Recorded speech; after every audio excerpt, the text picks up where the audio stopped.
What's up everyone, Fever here. I want to talk to you about the leveling system in Destiny 2. I'm somebody who has a lot of free time, so I never really thought about it from someone else's point of view. I could never understand why people I used to play with all the time can barely stand to be on for more than a week. And I found out it's because they're burnt on the leveling before they even get to experience the game, or what it has to offer. Let's take for instance my son and a few of my friends. They decided they want to get back into Destiny again, which I thought was awesome. I was really happy I get to play games with my son again. Screw my friends, I don't care about them. No, you guys know I'm joking.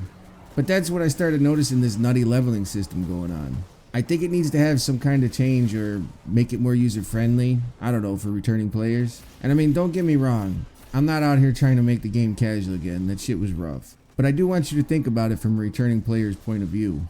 Let's say you had school or a newborn, so you were MIA for a season. You come back and you're locked out of half the new content because you're underleveled.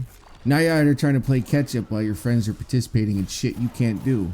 I'm not talking exotic quests and stuff like that. I mean just trying to level up in general. What fun is that when you're forced to do the same activities over and over again every week? Especially in a game that says the end game is making friends. I just don't get it. Sometimes you can't even find a group on LFG because they want you to be light level 9000 and have a PhD in one phasing bosses. This current system we have is sucking the life out of the game for the people who don't have much time to play. And people just can't be bothered with it anymore, especially when everything is going to reset at the end of a season. I have another friend who has roughly 2 hours on a Sunday to play because he works 2 jobs, and the only thing that helped him to be able to do the content with me was the AFK farming that Bungie removed. He'd barely be 1,000 right now.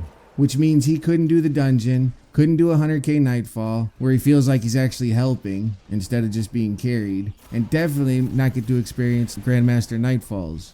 If he didn't have the AFK farming for a whole night, there wouldn't be any enjoyment in the game. No farming for god rolls or exotics, it would just be leveling, and that's it for another season. Just catch it up. At least now he gets to enjoy the game for what it is. And I'm sure some of you out there who play the game all the time have terrible RNG. Now imagine if you had to take a season off or only had a couple hours a week. I can't tell you how many stupid Titan marks I received when all I needed was arms.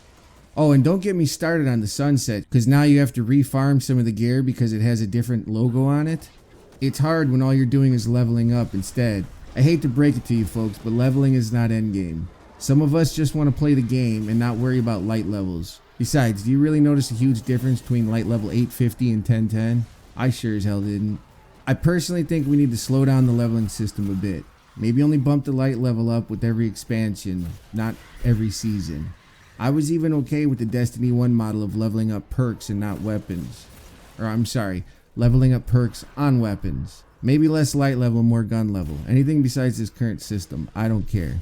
Or what if we bumped up how much light level you get from each powerful and pinnacle piece of gear? Like by 5 or something, I don't know. Anyways, sorry about my little rant, but it's been kind of bothering me since I noticed it. Let me know your thoughts in the comment section below, because I really do want to know what other people think of this, or if I'm just crazy. Thank you for listening.